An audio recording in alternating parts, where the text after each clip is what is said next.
Hello नमस्कार साथियों। आज हम आरपीसी सेकंड ग्रेड साइंस के फिजिक्स वाले पोर्शन के बारे में बातचीत करते हैं।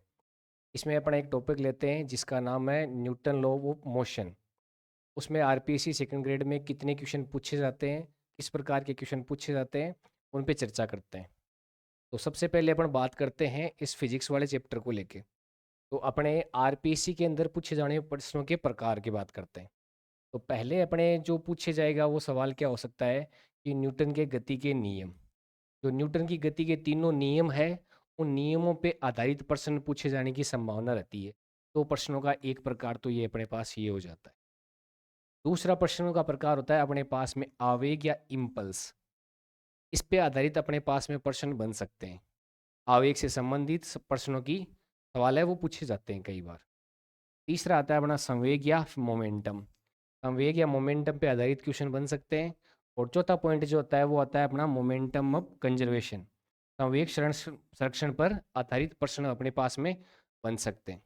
तो ये टोटल 4 प्रकार के हैं मेनली, जिन पे अपने पास में क्या हो सकते हैं, प्रश्न बन सकते हैं। इन पे एक एक करके अपन चर्चा करते हैं। इस चैप्टर से आने वाले क्वेश्चनों की संख्या 2 से 3 क्वेश्चन तक हो सकती है। अगर घर्षण वाले चैप्टर से क्वेश्चन अलग आ जाता है तब तो 2 क्वेश्चन तक बन सकते हैं। और घर्षण वाले चैप्टर से क्वेश्चन इसी के आधारित आता है तब इस चैप्टर से बनने वाले क्वेश्चनों की संख्या कितनी हो जाती है, 2 से 3 क्वेश्चन अपने पास में हो जाते हैं। तो अपन शुरू करते हैं कि एक धीरे धीरे पॉइंट की ओर। सबसे पहले आप पहला पॉइंट आता है न्यूटन का प्रथम नियम। इसको अपन जड़त्व का नियम भी बोलते हैं। इस नियम की खास बात क्या है, इस पर किस प्रकार से अपन प्रश्न हल कर सकते हैं, उस पर अपन बात करते हैं। सबसे पहले अपन बात करते हैं तो न्यूटन का जड़त्व का नियम, इस पे है क्या। ये बेसिकली नियम ये बताता है कि अगर कोई वस्तु है वो रुकी हुई है या फिर वो गति की अवस्था में है तो वो अपनी अवस्था में बनी ही रहना चाहती है जब तक कि उस पर कोई बाह्य बल कार्य नहीं करता। अगर वो रुकी है तो बाह्य बल की अनुपस्थिति में रुकी हुई रहेगी। अगर वस्तु गतिमान है तो बाह्य बल की अनुपस्थिति में वस्तु क्या रहेगी, गतिमान रहेगी। जब तक कोई बाह्य बल नहीं लगाया जाएगा वस्तु अपनी स्थिति में परिवर्तन का विरोध करती है। और वस्तु क्या करती है, अपने जड़त्व को बनाए रखना चाहती है। ये नियम कहलाता है न्यूटन का प्रथम नियम और जड़त्व का नियम। अच्छा, इस नियम में दो चीजें अपने पास होती है। एक अपने पास में आती है वस्तु की स्थिर अवस्था और दूसरी आती है अपने पास में वस्तु की गति की अवस्था।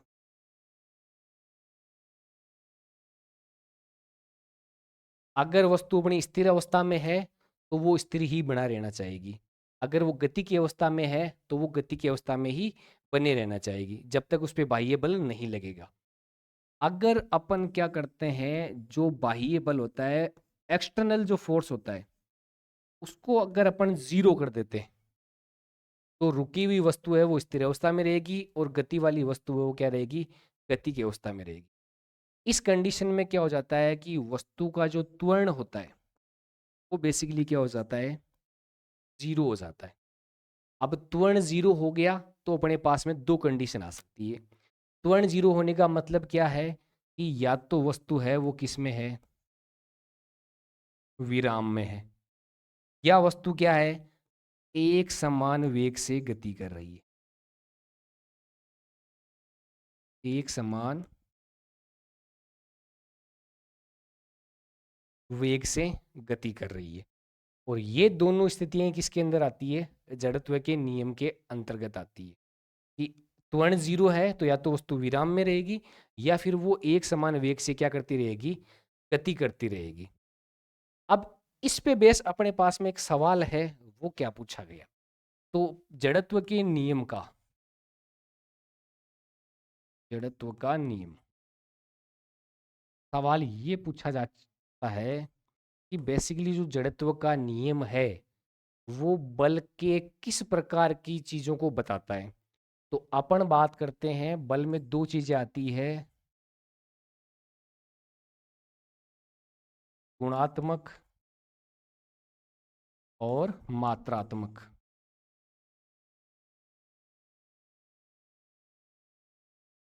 गुणात्मक रूप आ जाएगा और एक आ जाएगा मात्रात्मक रूप। गुणात्मक रूप हो रहा है कि बल है वो किस प्रकार से कार्य कर रहा है, और मात्रात्मक में आ जाएगा कि जो बल है उसकी लगने वाले बल की मात्रा कितनी है। तो जो ये अपना बल का गुणात्मक रूप आता है, ये किस नियम के थ्रू आता है? जड़त्व के नियम के तहत। यानी फर्स्ट नियम से अपन किसको बता सकते हैं? इसके गुणात्मक रूप को बता सकते हैं।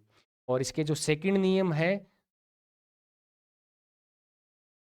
उससे अपन किसको बता सकते हैं? इसके मात्रात्मक रूप को बता सकते हैं। तो जब भी ये पूछा जाए कि बल के गुणात्मक रूप को अपन किस नियम द्वारा व्यक्त कर सकते हैं, तो न्यूटन का फर्स्ट लॉ है जिसको जड़त्व का नियम बोलते हैं, उस नियम के द्वारा क्या कर सकते हैं अपन? इसके गुणात्मक रूप की व्याख्या अपन कर सकते हैं। अब अगर अपन इसमें देखें कुछ चीजें कि इस जड़त्व वाली नियम के अंदर एग्जाम्पल अपने पास में क्या क्या हो सकते हैं। एग्जाम्पल की अपन अगर बात करते हैं तो एग्जाम्पल में अपन देखें तो अपने पास में क्या हो जाएगा? अगर मान लो अपन ये देखते हैं, दो चीजें होगी। अगर एक बस है वो रुकी हुई अवस्था में है तो क्या होगा? उस पर अपन बाह्य बल लगाएंगे तो वस्तु गति करने लग जाएगी। वस्तु जो वस्तु होगी वो सामने गति करेगी, तो जो उसके अंदर बस के अंदर यात्री बैठे हैं वो पीछे की ओर अपने पास बल अनुभव करेंगे। दूसरी कंडीशन अपने पास में क्या आ जाएगी? यदि कोई वस्तु या गाड़ी चल रही है और उस पर अपन बाह्य बल लगाकर उसको रोकते हैं तो क्या हो जाएगा? वस्तु या गाड़ी रुक रही है, इसका मतलब उस पर पीछे की ओर बल लग रहा है, तो यात्री जो होंगे उस पर क्या होगा? आगे की ओर बल लगेगा। तो सवाल क्या पूछा जाता है कि अगर एक बस है, चलती हुई बस पर अचानक ब्रेक लगाए जाए तो यात्रियों पर किस दिशा में बल लगेगा? तो बस रुकेगी तो यात्रियों पर आगे की ओर बल लगेगा। दूसरा इसी इसके से सवाल क्या पूछा जाएगा? अगर एक रुकी हुई बस है उसको गतिमान अवस्था में किया जाए तो यात्रियों को किस ओर बल लगेगा? तो बस रुकी हुई है, चलेगी तो यात्रियों पर किस ओर बल लगेगा? तो यात्रियों पर बल लगेगा पीछे की ओर लगेगा। वस्तु आगे जाएगी, गाड़ी आगे जाएगी, और बल किस ओर लगेगा? पीछे की ओर लगेगा। ये एग्जाम्पल किसके अंदर आते हैं? जड़त्व वाले नियम के अंतर्गत आते हैं। इसके बाद में अपन बात करते हैं न्यूटन के सेकंड लॉ। इसमें अपन ने पहले भी देखा था कि ये क्या करता है? बल के मात्रात्मक रूप को बताता है। मात्रात्मक रूप को किस प्रकार बताता है? तो इस नियम में ये कहा गया कि अपना जो रेखीय संवेग होता है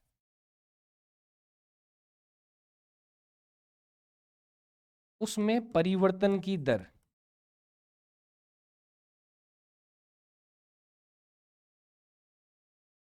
क्या हो जाएगी? उस वस्तु पर लगने वाले बल के समानुपाती होती है।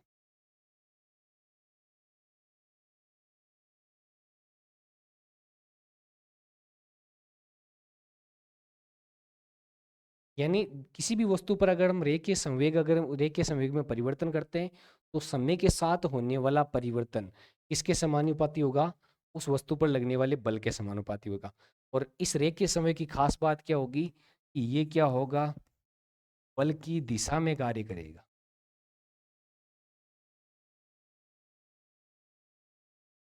बल की दिशा में ये अपने पास में रेखीय संवेग है वो लगता हुआ हमें क्या होगा? दिखाई देगा। अगर इसको गणितीय रूप में अपन देखें तो क्या हो जाएगा? अपना जो बल है वो अपने पास में समानुपाती होके क्या आ जाएगा? संवेग में परिवर्तन की दर के एफ समानुपाती डीपी अपॉन dt के रूप में आ जाएगा। यहाँ पे p क्या है? रेखीय संवेग। dp से क्या आ जाएगा? संवेग में परिवर्तन। और किसके सापेक्ष हो जाएगा? समय के सापेक्ष हो जाएगा। यानी अपन क्या कर रहे हैं? संवेग में समय के साथ परिवर्तन कर रहे हैं, और वो किसके रूप में अपने पास में आ जाएगा? लगने वाले बल की मात्रा को बता देगा। अगर इसको हम सोल्व करके देखें तो अपने पास में क्या आ जाएगा? जो लगने वाला बल है वो क्या हो जाएगा? के dp बटे dt फॉर्म में आ जाएगा। इस फॉर्म में अपने पास में बल की मात्रा प्राप्त हो जाएगी। और अगर संवेग की अपन बात करते हैं, क्योंकि हम जानते हैं संवेग क्या होता है? संवेग p बराबर होता है द्रव्यमान इंटू वेग। क्या हो जाएगा? द्रव्यमान इंटू वेग। इसी के आधार पर अपने पास में क्या हो जाएगा, जो अपना एफ होगा, लगने वाला बल है, वो क्या हो जाएगा, डी बटे डी टी के रूप में आ जाएगा, एम वी आ जाएगा। ये अपने पास में क्या आ जाएगा, बल का मान आ जाएगा। अब इसमें अपने पास में दो अवस्थाएं अपने पास में बनती है। या तो अपने पास में क्या हो सकता है, जो दिया गया द्रव्यमान है वो द्रव्यमान क्या हो, नियत दे रखा हो, या फिर अपनी जो वेग है वो नियत हो। तब दोनों स्थितियों के अंदर बल पे क्या प्रभाव पड़ता है वो अपन दोनों चीजें देखते हैं। तो अपने पास में क्या था, अपने पास में था लगने वाला बल हो जाएगा, वो क्या हो जाएगा, संवेग में परिवर्तन की दर के, ये था। अब अगर अपन इसमें चेंज देखते हैं तो क्या हो जाएगा, अगर अपन एम को स्थिर रखते हैं तो ये अपने पास में क्या हो जाएगा, एम डी वी बट्टे डी टी आ जाएगा। दूसरी चीज, अगर अपन वी को अगर नियत रखते हैं तो क्या हो जाएगा, वी डी एम बट्टे क्या आ जाएगा, डी टी फॉर्म में आ जाएगा। ये अपने पास में बल का मान अपने पास में प्राप्त होता है। और जैसा कि अपन जानते हैं कि वेग में परिवर्तन की दर होती है, वो किस में प्राप्त होती है, त्वरण के रूप में प्राप्त होती है। तो ये क्या हो जाएगा, एम ए हो जाएगा प्लस वी डी एम बट्टे डी टी। तो ये अपने पास में क्या होता है, लगने वाले बल का मात्रात्मक अपने पास में समीकरण प्राप्त होता है। तो इसी दूसरे नियम के अकॉर्डिंग हमें जो प्राप्त होता है वो क्या होता है कि जो लगने वाला बल होगा वो किस प्रकार से उसकी मात्रा है वो किस प्रकार निर्भर करेगी। तो वो अपने पास में ये व्यंजक अपने प्राप्त होता है। अब इसमें अपने पास में जो क्वेश्चन बनेगा उसमें अपने पास में क्या दे रखा होगा, यहाँ पर जो डी एम बटे डी टी है वो क्या हो जाएगा, अगर मान लो किसी वस्तु का द्रव्यमान है वो समय के सापेक्ष क्या हो रहा है, कम हो रहा है, तो उसमें परिवर्तन, द्रव्यमान में परिवर्तन की दर है वो इसके द्वारा दी जाएगी। द्रव्यमान दे रखा होगा वो यहाँ आ जाएगा, अगर उसका वेग दे रखा है, त्वरण दे रखा है, तो उसके रूप में अपने पास में ये समीकरण अपने प्राप्त हो जाएगा। तो दूसरे नियम में अपन क्या प्राप्त करते हैं, इसका मात्रात्मक रूप प्राप्त करते हैं। क्या प्राप्त करते हैं, मात्रात्मक रूप प्राप्त करते हैं सेकेंड लॉ में। और फर्स्ट लॉ में अपन क्या प्राप्त कर रहे थे, इसका गुणात्मक रूप प्राप्त कर रहे थे। दोनों नियम पढ़े, अगर गुणात्मक रूप प्राप्त करना है तो न्यूटन का प्रथम नियम, मात्रात्मक रूप प्राप्त करना है तो कौन सा आ जाएगा, न्यूटन का द्वितीय नियम अपने पास में आ जाता है। उसमें अपने पास में ये क्या आ जाती है, अपने पास में इक्वेशन अपने पास में। अब इसके बाद में अपन बात करते हैं आगे बल के बारे में, कि वास्तव में जो अपन ने बल की मात्रात्मक और गुणात्मक रूप में बात की है, वास्तव में बल है क्या। तो देखो, अगर कोई वस्तु है उस पर अपन दो प्रकार से कार्य कर सकते हैं, या तो वस्तु को अपन अपनी ओर खींच रहे हो, या फिर वस्तु पर अपन क्या कर रहे हो, धक्का लगा रहे हो। तो वस्तु पर अपन बात करते हैं, चाहे अपन धक्का लगाने की बात हो या वस्तु को खींचना हो, ये दोनों अवस्थाएं ही क्या करती है, बल को बताती है। वस्तु पर धक्का लगाना हो या वस्तु को खींचना हो, दोनों क्या बताती है, बल को बताती है। और अपन बल की बात करें तो अगर किसी वस्तु पर कोई बल लग रहा है तो बल लगने के बाद में उस वस्तु में क्या चेंज हो सकते हैं। तो पहला चेंज तो क्या हो सकता है कि वस्तु की जो चाल है उस चाल को ये क्या कर देता है, परिवर्तित कर देता है। क्या कर देता है, परिवर्तित कर देता है। कैसे परिवर्तित करता है, अगर मान लो कोई वस्तु है वो तेज गति से चल रही है, अपन ने उसको अपनी ओर खींचा, पीछे की ओर खींचा, तो वस्तु के वेग में क्या हो गई, कमी हो गई। दूसरा, अगर कोई वस्तु है वो एक विरामावस्था में, उसको अपन ने धक्का लगाया तो उसका वेग क्या हो गया, बढ़ गया। तो वस्तु की चाल की बात कर रहे हो तो क्या हो जाएगा, इसको कम भी कर सकता है और बढ़ा भी सकता है। तो दोनों रूप से क्या कर देगा, इसको परिवर्तित कर देगा। दूसरा इसमें क्या कहता है कि वस्तु की गति की दिशा को परिवर्तित कर देता है। इसको परिवर्तित कर देता है, गति की दिशा को।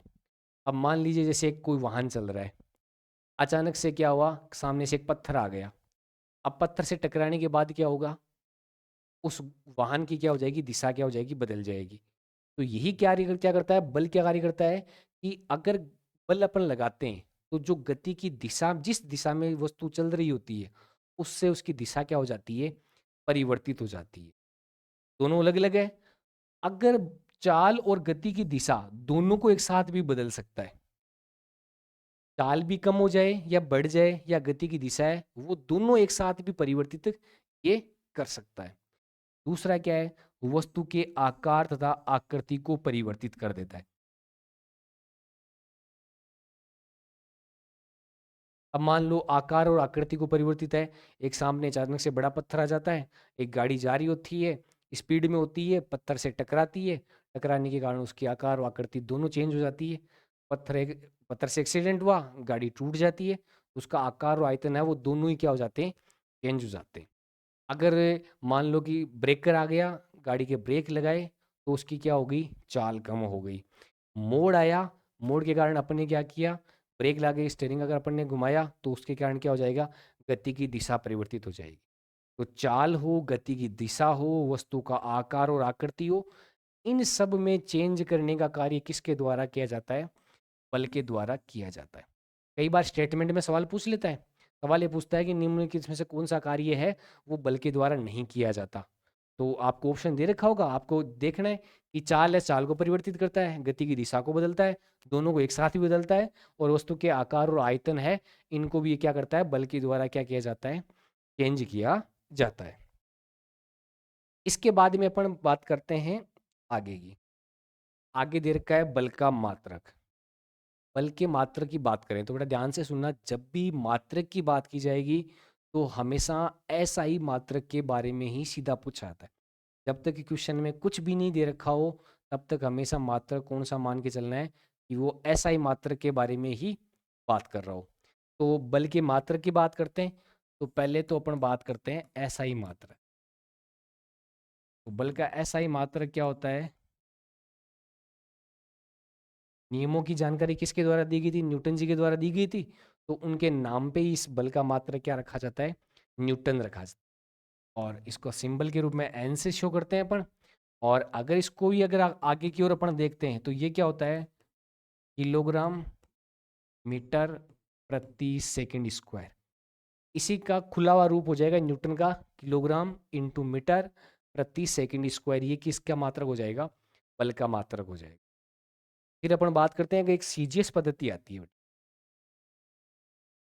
CGS पद्धति मात्रकों को लिखने की पद्धतियों के अंदर आती है, CGS पद्धति।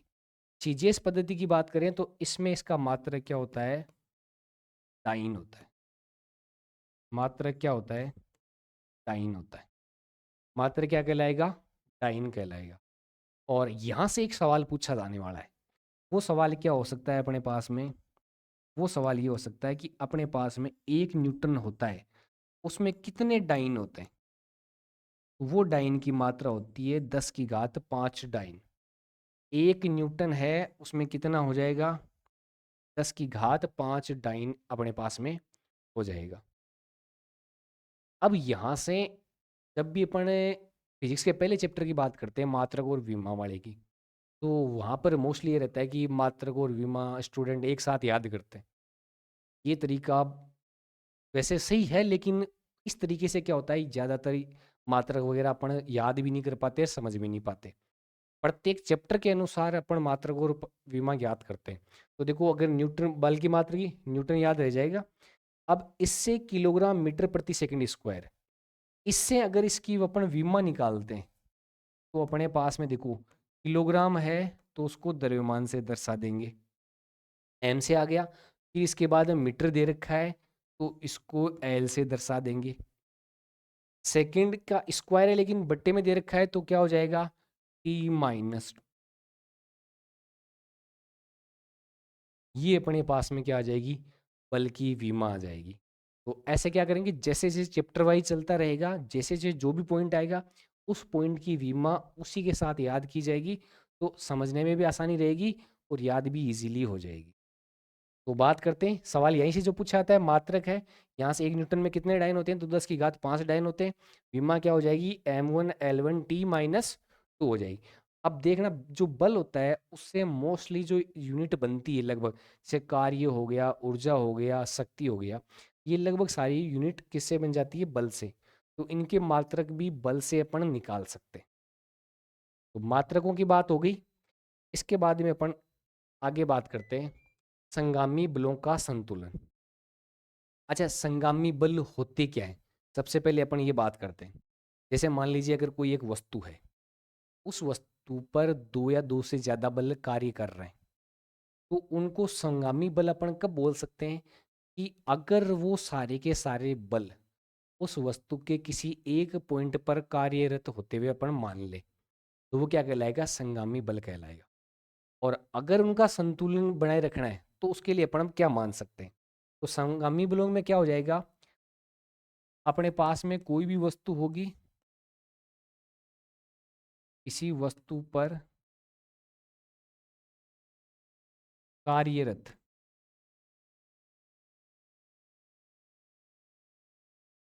सभी बलों को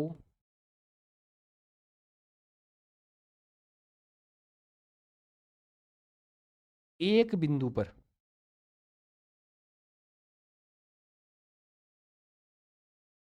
कार्यरत माना जाए, तो वे क्या कहलाते हैं? संगामी बल कहलाते हैं।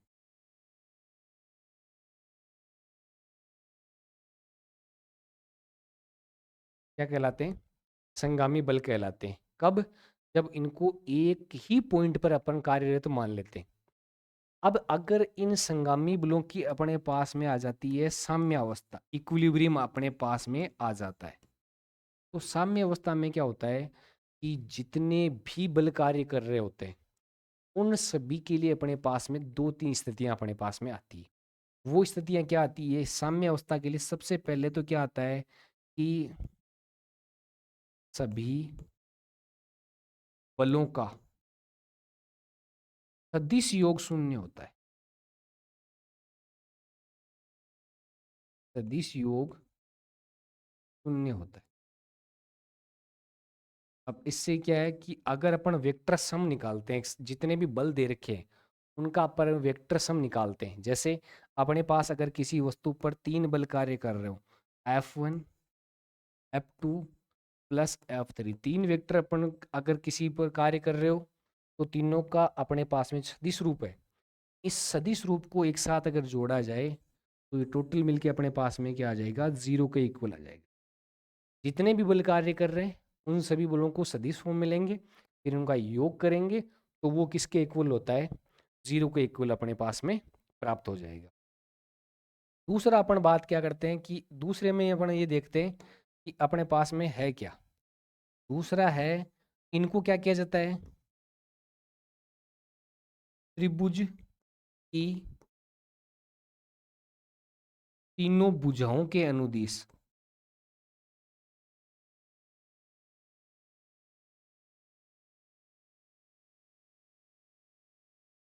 व्यक्त किया जा सकता है।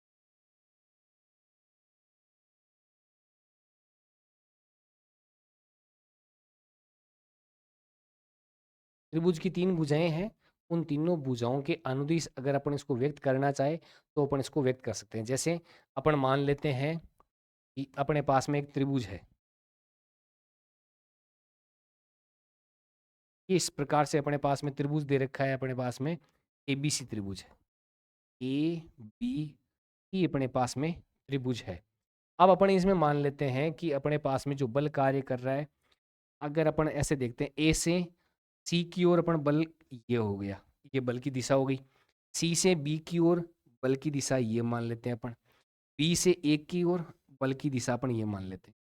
अगर मानते हैं यहाँ पर बल क्या है? F1 बल कार्यरत हो, यहाँ पर F2 बल कार्यरत हो और यहाँ पर जो अपना है F3 बल कार्यरत हो। तो इस नियम के अकॉर्डिंग अपन ये बोल सकते हैं कि जब भी संगामी बलों की जब साम्य अवस्था प्राप्त होती है तो उसमें क्या हो सकता है कि इन ये जो अपने पास बल होते हैं इसको कैसे व्यक्त कर सकते हैं अपन? तीनों भुजाओं के अनुदिश इनको व्यक्त अपन कर सकते हैं और इस प्रकार से अपन क्या कर सकते हैं? इनको व्यक्त कर सकते हैं। तीसरा और सबसे इम्पोर्टेंट, ये सवाल 2 से 3 बार एग्जाम में पूछा भी जा चुका है कि अपने को क्या करता है कि 2 से 3 बल दे देता है क्वेश्चन के अंदर। अब ये पूछेगा जैसे 2 बल अपने पास में दे दिए या 3 बल अपने पास में दे दिए, ये पूछेगा कि इनसे बनने वाले जो बल होंगे, इनका परिणामी होगा, उसका मान कहाँ से कहाँ तक हो सकता है। तो अपन इस नियम की इसकी बात करें तो अपने पास में क्या आ जाएगा कि अपना जो F3 बल होता है, इस बल की जो वैल्यू है वो कहाँ से कहाँ तक हो सकती है, तो वो F1 और F2 है, इन दोनों के अंतर का मोड आ जाए, इसके इक्वल और इससे बड़ी हो सकती है। दूसरा, ये छोटी किससे हो सकती है, जो बल F1 और F2 है, इनके योग के मोड से। हमेशा इस F3 बल की जो वैल्यू है वो कहाँ से कहाँ तक प्राप्त होगी, वो प्राप्त होगी F1 और F2 के अंतर का मोड निकालना है, इससे बड़ी और बराबर हो सकती है। फिर F1 और F2 का योग है आ रहा है, उसके मोड निकालना है, उससे क्या हो सकता है, छोटी और क्या हो सकती है अपने पास में बराबर हो सकती है। ध्यान देना, यहाँ से सवाल जब भी बनते हैं वो सवाल सीधा सवाल बनता है, इसमें न्यूमेरिकल वाले की दिक्कत नहीं रहती है। सामान्य सीधा सा सवाल पूछेगा। संगामी बल जब भी बनते हैं तो उसमें क्या हो जाएगा कि अपने बलों का सदिश योग है वो क्या प्राप्त हो जाएगा, शून्य प्राप्त हो जाएगा। क्या त्रिभुज की तीनों भुजाओं के रूप में व्यक्त कर सकते हैं? हाँ, त्रिभुज की तीनों भुजाओं के रूप में व्यक्त किया जा सकता है। तीसरा है, अगर इस प्रकार से बल कार्यरत हो तो इसमें जो लास्ट, अगर F3 बल की बात कर रहे होते हैं तो F3 बल है, उसका जो परिमाण है वो कितना प्राप्त हो सकता है, तो उसका क्या हो सकता है कि जो 2 बल बचे हुए उनके अंतर के मोड से बड़ा और बराबर प्राप्त हो सकता है, दोनों बल हैं उनके योग के मोड से कम या बराबर प्राप्त हो सकता है। लेकिन ध्यान रखना, यहाँ पर ये जो सम आता है ना, जो योग आता है, वो हमेशा वेक्टर फॉर्म में आएगा। ये इस फॉर्म में तो सही होता है, लेकिन अगर इस फॉर्म में आपको दे दिया F1 plus F2 plus F3 equal to 0, अगर ये फॉर्म आपको दे रखी है कि क्या तीनों बलों का योग शून्य होता है, तो ध्यान रख लेना, ये तीनों बलों का योग है वो शून्य नहीं होता है। ये शून्य किस अवस्था पे लागू होता है, ये इनके सदिश योग को शून्य मान के चलता है। तो ये 4 स्टेटमेंट ऐसे भी दे सकता है आपको, 3 स्टेटमेंट ये दे दिए और 1 स्टेटमेंट ये दे दिया। आपसे पूछेगा कि निम्नलिखित स्टेटमेंट्स में गलत कौन सा है, तो गलत कौन सा हो जाएगा, सामान्य जो योग होता है वो कभी भी शून्य नहीं होता है। क्लियर हो गया? अब अपने इससे अगले वाले पॉइंट पे बात करते हैं, आवेग की बात करते हैं।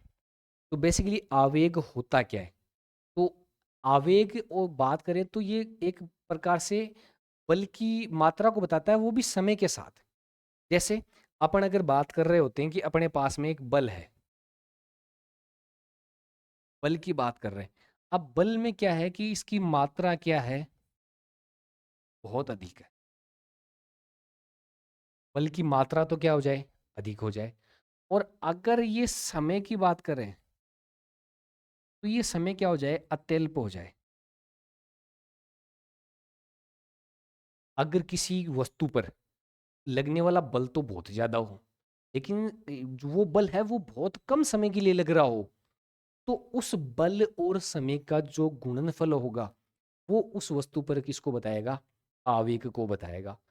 आवेग क्या हो जाएगा, अपन अगर सीधी सी बात बात करें तो क्या हो जाएगा, किसी वस्तु पर, किसी वस्तु पर अत्यधिक बल कम समय के लिए लग रहा हो, कम समय के लिए लगे, तब बल तथा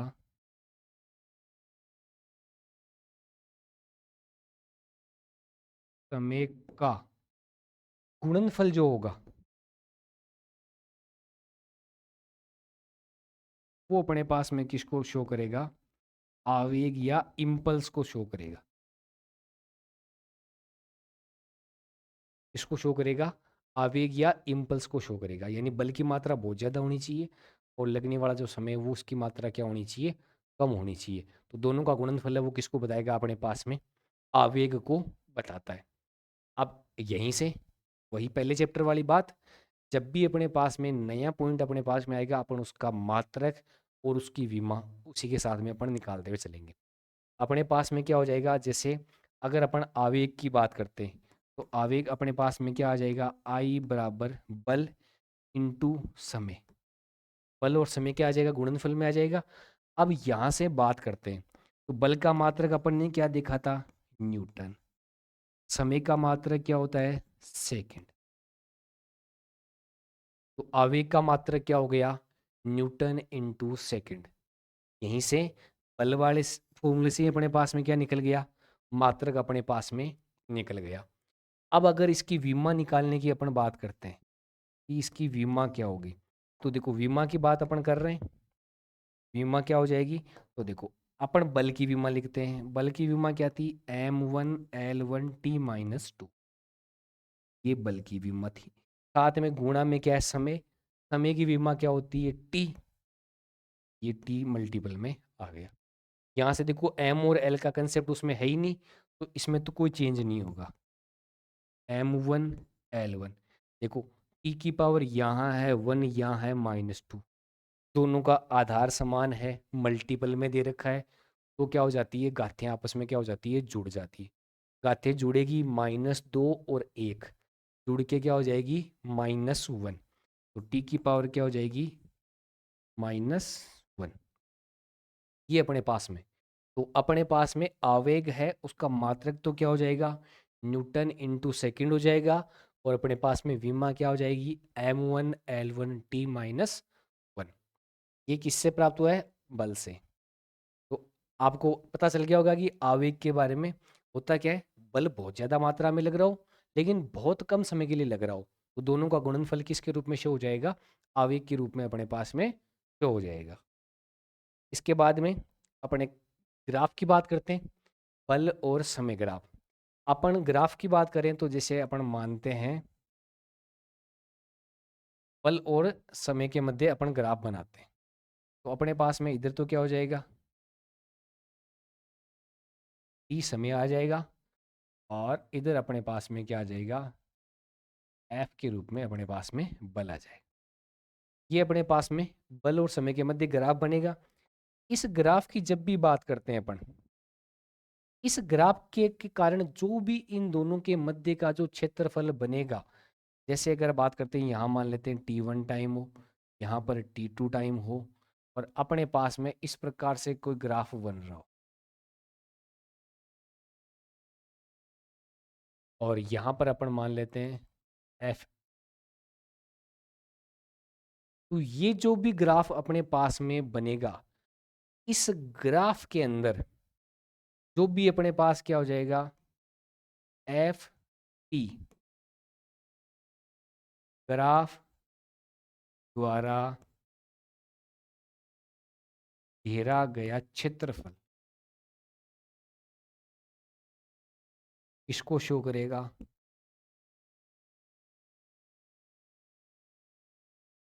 आवेग को बताता है, इसको बताता है, आवेग को बताता है। इस बल और जो समय ग्राफ के बीच का जो ये एरिया आ रहा है, ये जो अपने पास में एरिया आ रहा है,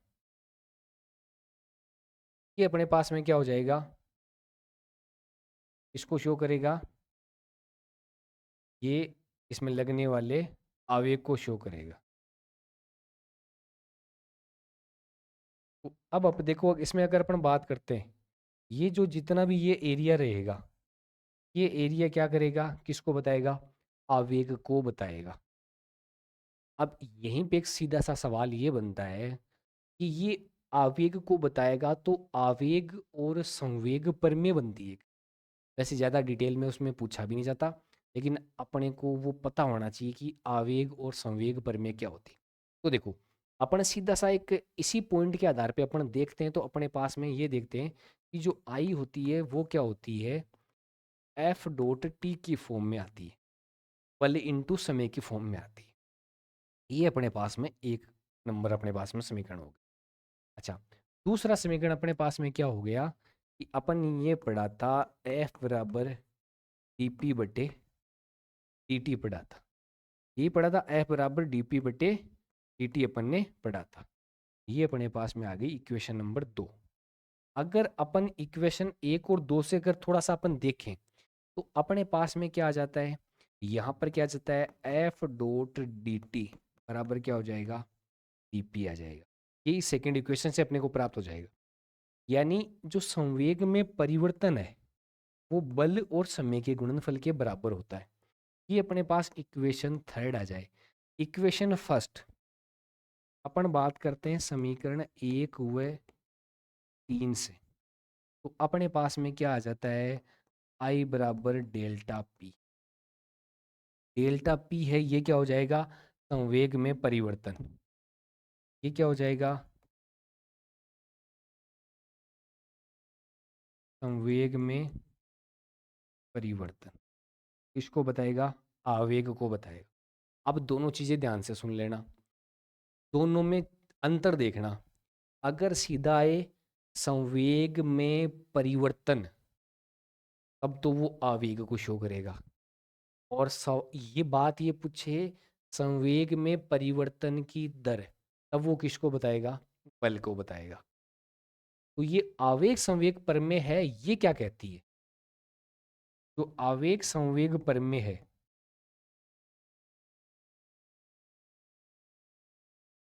आवेग संवेग प्रमेय क्या कहती है कि अगर अपन बल और समय के मध्य ग्राफ बनाते हैं तो बनने वाले ग्राफ के द्वारा जितना भी क्षेत्रफल घेरा जाता है वो क्षेत्रफल संवेग में परिवर्तन या आवेग को बताता है। संवेग में परिवर्तन को या आवेग को बताएगा, दोनों एक ही चीज होगी। और ये स्टेटमेंट किस थ्योरम के द्वारा दिया जाता है, आवेग संवेग प्रमेय के द्वारा दिया जाता है कि जो क्षेत्रफल होगा वो आवेग को बताएगा और वही क्षेत्रफल किसको बताएगा, संवेग में परिवर्तन को व्यक्त करता है। अब इस प्रकार में अपने पास में क्या आ जाएगा, जैसे अपने पास में एक न्यूमेरिकल आ जाएगा। जैसे अपन इस आवेग इस बल समय ग्राफ वाले पे एक न्यूमेरिकल देखते हैं। जैसे अपने पास में एक बल समय अपने पास में ग्राफ दे रखा हो, इसकी अपन बात करते हैं। जैसे अपने पास में इस प्रकार से,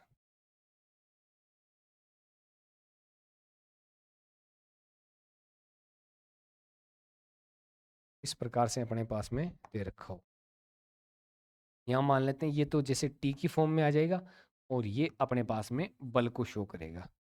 अब अपन यहाँ मान लेते हैं कि अपने पास में कितना हो, कि टी कितना दे रखा हो, यहाँ पे अगर 2 सेकंड दे रखा हो और यहाँ पे मान लेते हैं 4 सेकंड दे रखा हो। यहाँ पर अगर इसके पैरेलल देखें तो बल का मान कितना दे रखा हो, जैसे 10 न्यूटन अपने पास में दे रखा हो। अब इस वाले में बल और समय के मध्य ग्राफ बना रखा है, इस प्रकार से आपको क्वेश्चन दे रखा होगा और ये पूछेगा कि इसमें आवेग का मान ज्ञात करो। तो अपने को पता होना चाहिए कि अगर बल और समय ग्राफ दे रखा है तो उसमें अपन आवेग का मान कैसे ज्ञात करते हैं। उसके लिए अपन क्या करते हैं, ये जो अपने पास में एरिया दे रखा होगा, इस एरिया का पूरे का जो क्षेत्रफल होगा वो किसको बताएगा, आवेग को बताएगा। तो अपने पास में इसमें दो आकृति आ जाएगी, एक तो ये आकृति आ जाएगी एक त्रिभुज के रूप में। तो अपने पास में क्या आ जाएगा, त्रिभुज का क्षेत्रफल प्लस इसके बाद में अपने पास में क्या आ जाएगा, एक आयत की आकृति आ जाएगी।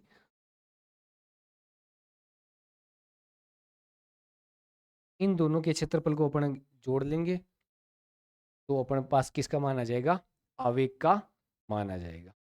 इसके बाद आगे की बात है वो अपन अगले लेक्चर में करेंगे। धन्यवाद।